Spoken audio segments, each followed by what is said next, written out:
Okay, welcome to another Sunday Shop Talk, and today we're going to be talking about all things sanders. My personal favourite is this bad boy because it does all the hard work for you and is a fantastic finish in really quick time. We can't all have these and we can't always use these, so that's where we come to this selection that I have. Now I do seem to have a lot more sanders working alone than you think you might need, but I'm going to talk to you about why I have all of these, the differences. And one of the things I really hate doing is sanding, how boring it is at the end of the project. So the more help, the better, and you'll see why I use multiple sanders. So before we dig into this, it's not going to be an in-depth review, as I always say here. If you want to see the ins and outs of how one of these things functions, I'll put some links. Dave Stanton's got a really good video on this Rotex. I'll put a link into him if you want to see the in-depth. I'm just going to show you how I use it and how I use it in the shop, more of a kind of practical talk on them. But before we get going, I just wanted to mention Makerscentral. We've already announced the winner, and I just heard from Easy Composites the other day. It's really exciting news. They actually have a stand there, glass cast. They've got 2 stands, and I'm going to be hanging out with them on Saturday. So if you're into your resins and epoxies and stuff, that is the place to come. So you can talk to me about what I do, more of a woodwork side of using resin, but the guys there will be on the stand who are the experts at using glass cast. In fact, they are the manufacturer. So just so that you all know, glass cast is going to be at the Makerscentral in Birmingham. I think it's on May the 22nd or something like this, or May the 12th. But I'll put a link in the description to Makerscentral as well if you want to check that out. Okay, let's start looking at these bad boys here. Okay, so starting on my right, this is your classic belt sander. And I used to use these a lot. This would be for the very heavy work, flattening slabs after you've done a resin pour. Sometimes I still use it on the river tables when I'm trying to flatten something, but I tend to use it a bit less now since I've got the wide belt. And the next thing I would say about these, they are really powerful. Great for working on restorations and floors. I've done loads of floorboards with these as well, where you can't get the big machine in. But I have to say that since getting the Rotex, that really took over from me using these wide belts, these belt sanders rather, because the Rotex has a mode that I've not come across before, which is this coarse mode. And instead of it just being like a random orbital, it actually turns into more of a kind of grinding mode. Great for polishing as well. So you could find that it's not as important to say get a belt sander anymore, because the Rotex can do both. It can do the belt sanding, and then you can switch it over to the fine, and then it becomes a random orbital, and it is really good at both. We'll come back to that in a minute, because that's probably the king of sanders by a long stretch. But we'll come back to that. The next thing I've been using, you might have seen in my videos, is these air sanders. Now, I tried to find a lot of information about using air sanders. I did a lot of Googling, and I could find a couple of old forums, but I couldn't find much about using an air sander in woodwork shop. Now, you might wonder, why do I even bother using an air sander or want to use an air sander? And I'm telling you now, they weigh nothing. Compared to this, it's so light. And with the very lightweight hose on the airline, which I've got, I think 6mm on the Sealy expandable airline, it's so easy to use. The downside of... So this is the first one I bought, and I'll put a link in. It's about 120 quid. That's the next thing to say about the air sanders. They're much, much cheaper. And I already had a system in the shop which was more than capable of running one of these, which I used for the air tools. It was already left here. So I tried one of these out for 120 quid. I thought I'd give it a punt, and it is fantastic. The one limitation, if we take you over here, the one limitation to using these with this really nice flexible Sealy airline is there is actually a drop in pressure, and it does say on the manual that you want to get about a 10mm hose into this to cope with it. So this is a brilliant idea, but by the time it's got into this Sealy here, and it's gone round there in an 8mm all the way around and come down there where the connection is, I've lost a lot of pressure. So this doesn't perform as well as if I come out of the airline with a great one of these 8mm flex hose straight from here. Then it performs really well, but we kind of defeat the object, because now we've got this big dangly hose and it's getting in the way of everything. So that really was a shame after I'd bought this, but it's not a problem, because I've tended to start using this as like a hand finishing sander, similar to what you would use where you might switch over to something like this, one of these little blocks. You can get a Festool one, or there's cheaper ones on Amazon that just take the 150 paper when you're finished. So where you might go in and be using that, you can now use this, and it's just giving you a random orbit. It's really light. I mean, it's obviously heavier than that, but not a lot. Gives you a light random orbit. You can use it with or without extraction. On this one, again, if you start using extraction and hoses, you're back to almost electric. It's just it's a lot cheaper to buy if you have the air source. So I just use it with no collection. I use just a fine paper and use it as a polisher on some of the resins and that. So still a really good tool and very, very comfortable in the hand to use. Really good. So the next one we'll talk about is this Festool air sander. This one is an LEX 150/3. I'll put a link in the description. Comes with this amazing hose, which I'll show you, which has suction and the air source in one. So extraction and the air source in one. So this is very easy to connect. Connects in one go. As I said, this one is used and I need to get a new connection in there. I'm going to send it and get it done. But just push this on here. You're ready to go. And that does your air, and it's so handy. I've got to be honest, I love it. I love using it. I always have it connected, just hanging on the wall. It's just so fast to use. Really, really cool. So it has this really long hose, and inside the hose is not only for the extraction, but the air source. So it branches off here into one of my push fit connectors, and then I've made an adapter that goes up to a gate on my central extraction system. So as you may have seen before, I just switch that on and off with this button here. If you're interested in that button, I've got another video on it. I'll put a link in the description. It has none of that snagging on the cable. This cable doesn't knock. It spins really well. It starts always quick start. It's nice and light. So for the finishing, you've been seeing me use this a lot. I tried to do some research on these because they're mega expensive, and I didn't want to get caught out like I did on the Mirka, where it didn't really perform, you know, exactly how I wanted it. And I'm not in an automotive shop, I'm in a wood shop, so all my lines aren't big enough, etc. for everything. It's just really for nail guns. But I got really lucky. This thing turned up on eBay, and I bought this for 180 quid with 5 or 6 meter hose, original Festool hose. So I thought, I've got to just try it. And you know what? You're going to see me, you do see me using it all the time now. It's almost as light as the Mirka. The way the hose connects with hassle-free, does not get caught, it does not knot or twist or get caught around wood when you're working. So at the end of like a 120 onwards, unless I'm trying to remove seriously deep gouges or stuff in some character walnut and oak, I'll go straight to this after the Rotex.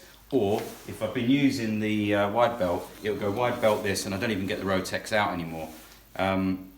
So yes, it is a luxury to have. I was lucky to find a second-hand one. I don't know how popular they are because they're more automotive than woodwork, and I don't think there's quite as many people trying to find that stuff. So that's something to look out for. You'll see me use it a lot. It is absolutely fantastic on wood. So the next sander I'll show you, just to get out of the way, this is a little 18-volt Bosch compatible sander for the Bosch 18-volt system. Now I just picked this up really cheap, and I picked it up for one job, which was some light sanding when I didn't have any other cordless sanders, and this was like 50 quid at the time, and I already had the batteries and chargers, and it's okay. I mean, I've gone off that type of, I prefer random orbital, but they do sometimes have a use, and this one has been retired to basically collecting sawdust for filling on a project. So this collects really well with its little cordless collection box, and you can see that here it's the perfect consistency for filling all your cracks and splits in wood with just a little bit of tight bond or PVA glue. I tend to just quickly run around the piece I'm working on. This has got some 120 grit on there, just do like a 30 seconds to a minute. That will collect enough of the fine dust really neatly and quickly for me to mix with any glues for filling. So that is what it was used for. It's a very handy little sander. Next we'll look at this thing. So this is more of a multi-tool, GOP 10 volt, or it's now 10 and 12. I've had this for years. You've seen me use these little Bosch 10 or 12 volt. I think they've changed the battery now to 12 volt like this. I did a little review on that if you're interested. It's on my channel on these new batteries. I got this in the States, but I was about to retire this, and when this new battery came along, give it a new lease of life.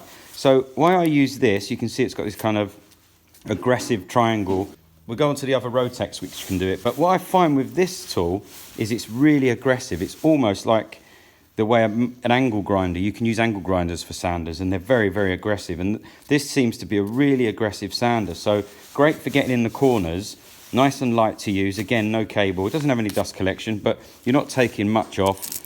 You can just get any kind of, there's loads of different papers because we're not collecting dust, doesn't matter about any holes, just get the cheapest one you can. But it's a really good unit, and I use that for all the awkward corners. That is what that's for. The next one, which again is a bit of a Swiss Army knife, similar to the other Rotex. This is the small Rotex. Now, the reason I've ended up buying two Rotexes is because when you switch it to the heavy mode, these can be very, very aggressive. So you do not want this great big pad and weight sometimes when you're trying to get into angles. And they're so useful. And what was the selling point for me on this little one was the fact that it can also have this triangle pad, which is for getting in the corners again, similar to this. I've got to be honest, this is a more aggressive version, but this is great for finishing when you're going around in the inside edges on the miters and that. Just simply comes off, put that on.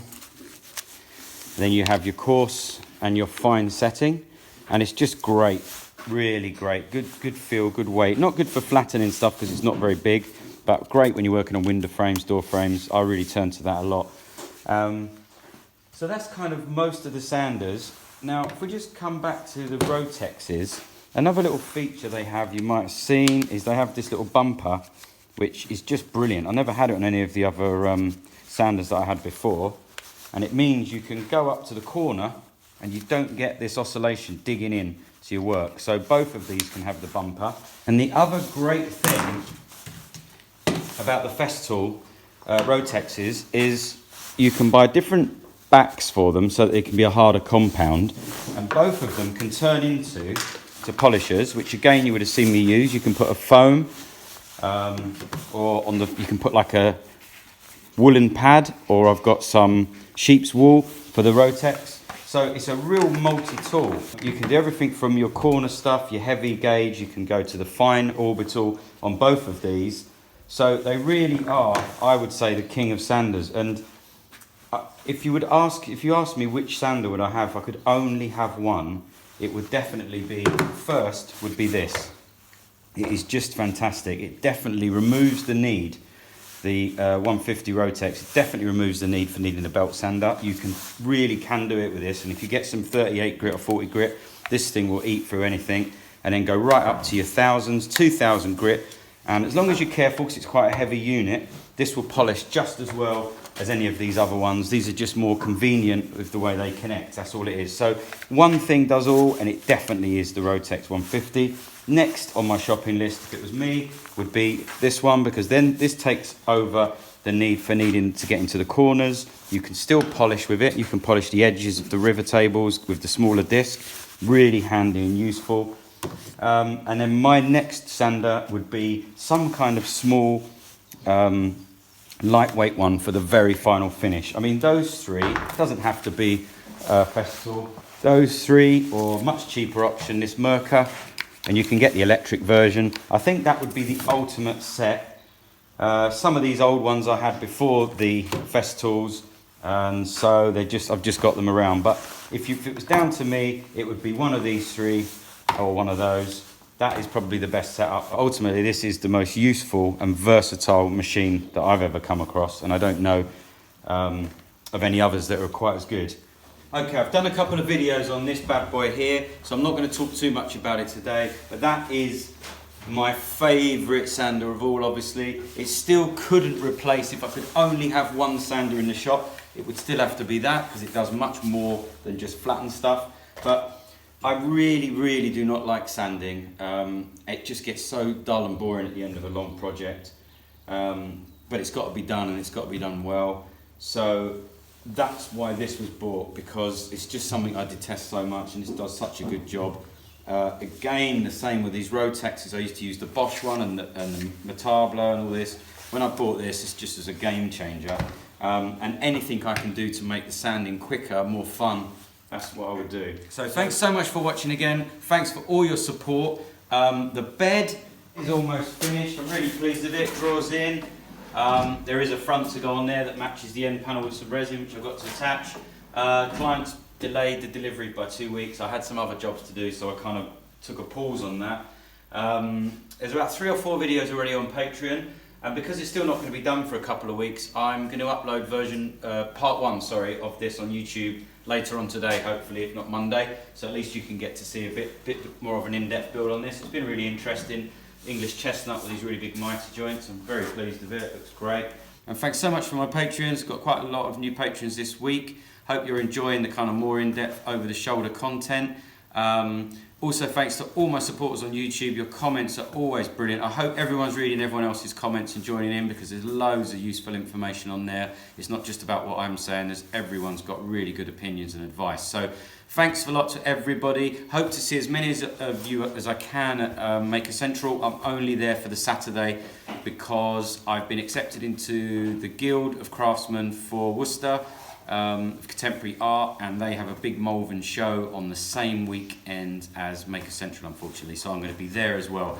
But I will be on the stand at Glasscast, which is part of Easy Composites at Makerscentral. I think that's going to be a great place to come and talk about resin, about how to, to polish it, how it dries, how long it takes to secure, degassing, all that stuff everyone keeps asking me. We can answer all of that on the day at Makerscentral. Thanks a lot. See you all later.